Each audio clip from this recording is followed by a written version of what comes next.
Your Lincoln is equipped with an audio system that delivers studio-quality sound. Let me tell you about it. To switch your audio system on or off, press the power button. Then, adjust your volume by turning the knob to the right to increase it or to the left to decrease it.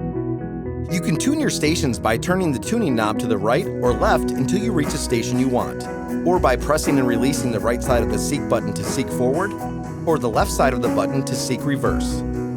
You'll notice that your radio will stop at the first station it finds in that direction. If you want to quickly advance through the stations without stopping, just press and hold the seek button until you reach the station you want, or turn the tune knob to the right or left until you get to your desired station. To listen to a CD, simply insert it into the slot, and the first track will automatically start to play. To fast forward through that track, press and hold the Seek Forward button. To scroll back, press and hold the Seek Back button. If you'd like to jump to the previous or next track, press the Seek Forward or Seek Reverse button quickly and let go.